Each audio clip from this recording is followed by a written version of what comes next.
نفلی روزوں سے متعلق ہماری گفتگو جاری ہے۔ گزشتہ درس میں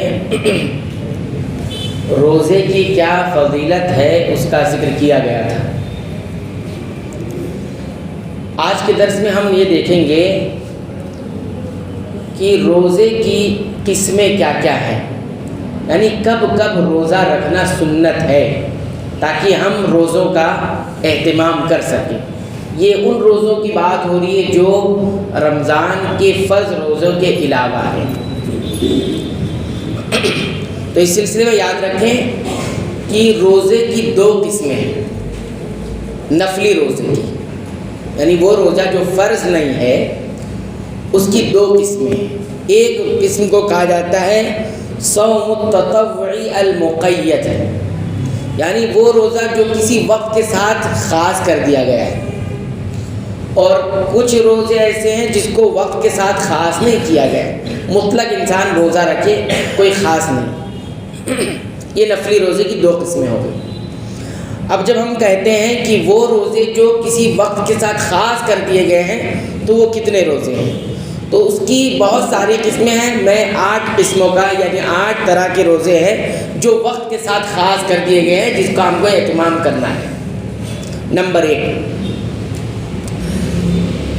پہلا روزہ وہ ہے جو شوال کے مہینے کے ساتھ خاص کیا گیا ہے، یعنی رمضان کے بعد جو شوال کا مہینہ آتا ہے تو اس میں انسان 6 روزوں کا اہتمام کرے، نفلی روزے 6 روزے۔ اور اس کی صورت کیا ہوگی، انسان ایک ساتھ بھی اسے رکھ سکتا ہے عید کا دن چھوڑ کے، اس کے بعد وہ 6 روزے ایک ساتھ بھی رکھ سکتا ہے، اور اگر نہیں رکھ سکتا ہے تو توڑ کے بھی یعنی چھوڑ کر بھی رکھ سکتا ہے پورے مہینے کے اندر۔ ٹھیک ہے، یہ نفلی روزے کی ایک قسم ہوئی جو وقت کے ساتھ خاص ہے۔ دوسرا، عرفہ کے دن کا روزہ جو عرفہ کے دن کے ساتھ خاص ہے، یعنی یہ ذی الحجہ کی 9 ذی الحجہ کی جو تاریخ ہوتی ہے اس دن، اس کو عرفہ کی اہمیت کی وجہ سے یوم عرفہ کہہ دیا جاتا ہے کہ عرفہ کے دن کا روزہ، لیکن یہ ہے کب، دوسرے لوگوں کے لیے یہ ہے ذی الحجہ کی 9 تاریخ، تو یہ وقت کے ساتھ خاص ہو گیا، اس کا بھی اہتمام کرنا چاہیے۔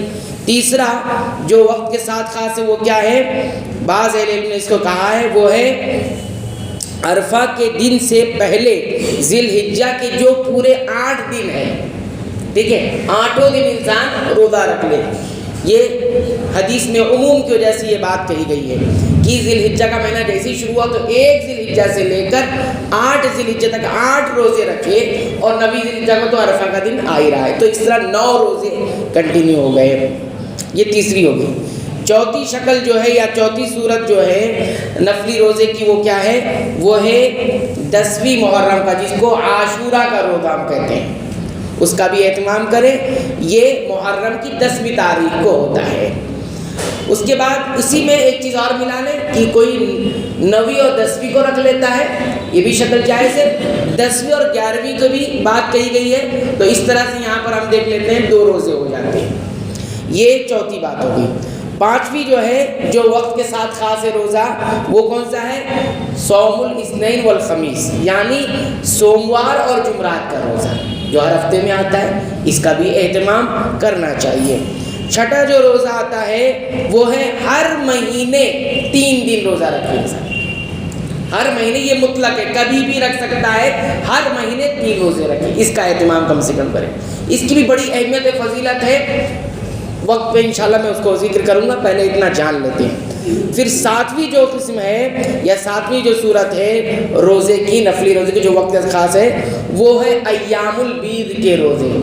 ایام البید کس کو کہا جاتا ہے، ہر مہینے کی قمری تاریخ جو ہوتی ہے، قمری تاریخ میں 13، 14 اور 15، یہ 3 دن جو ہوتے ہیں اس میں روزہ رکھا جائے، تو وہ ایک الگ ہو گیا، ہر مہینے 3 روزے رکھنا، اور یہ ایام 20 کے روزے رکھنا، یہ 7ویں ہو گئی۔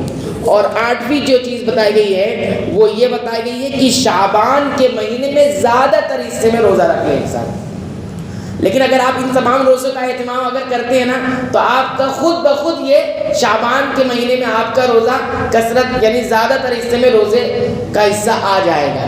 تو شعبان کے مہینے میں خاص کر کے نہیں رکھنا ہے، بلکہ مطلق جو نبی کریم صلی اللہ علیہ وسلم کے بارے میں آتا ہے کہ آپ شعبان کے اکثر حصے میں روزہ رکھ لیا کرتے تھے۔ تو یہ 8 شکل ہو گئی ان روزوں کی جو وقت کے ساتھ خاص ہے، تو ان روزوں کا ہمیں اہتمام کرنا چاہیے۔ اس کے بعد ہم دیکھتے ہیں کہ وہ روزہ جو مطلق ہے، یعنی وہ کسی وقت کے ساتھ خاص نہیں ہے، تو اس میں بتایا گیا کہ سب سے افضل ترین روزہ یہ ہے کہ انسان ایک دن روزہ رکھے اور دوسرے دن افطار کرے، یعنی دوسرے دن روزے سے نہ رہے۔ یہ ہمیشہ کر سکتا ہے، ٹھیک ہے، ایک دن روزہ رکھے اور ایک دن چھوڑ دے، پھر دوسرے دن روزہ رکھے، ٹھیک ہے۔ اور اسی طرح اسی کے اندر ایک اور روزہ ہے کہ انسان صرف ایک ہی دن روزہ رکھ لے، کوئی ایک دن مطلق روزہ رکھ لے، تو اس کو بھی اس پر اجر ملے گا جو فضیلت ہم نے بتائی ہے۔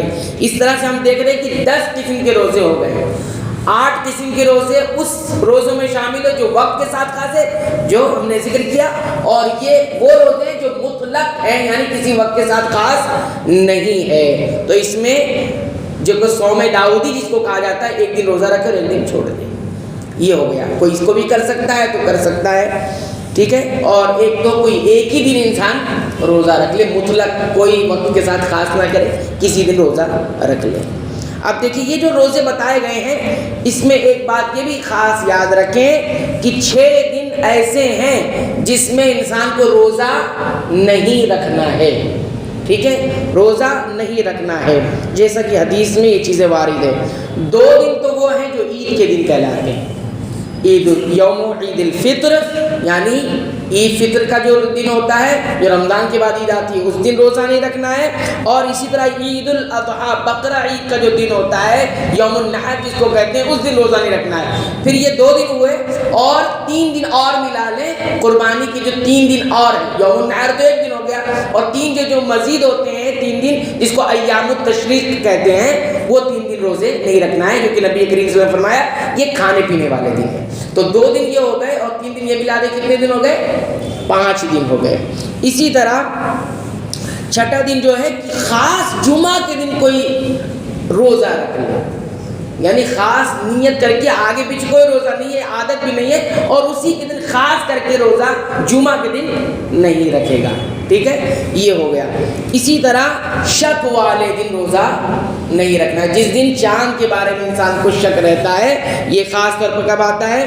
جب 30 شعبان ہوگی، رمضان سے پہلے 30 شعبان ہے، تو یہ شک والا کبھی دن ہو جاتا ہے، تو اس دن بھی روزہ نہیں رکھنا ہے۔ تو اس طرح سے 6 دن ایسے ہیں جس میں روزہ نہیں رکھنا ہے۔ باقی ہم نے آپ کو روزے کی تاریخ تفصیل ذکر کر دی کہ کن جگہ پر آپ کو روزے کا اہتمام کرنا ہے، تو یہ ان روزوں کا ضرور اہتمام کرے جو وقت کے ساتھ خاص ہے، اور نہیں کر سکتے ہیں، مجبوری ہے، کوئی مسئلہ ہے، تو کم سے کم جو ہے 1 دن کا بھی روزہ انسان ضرور رکھے۔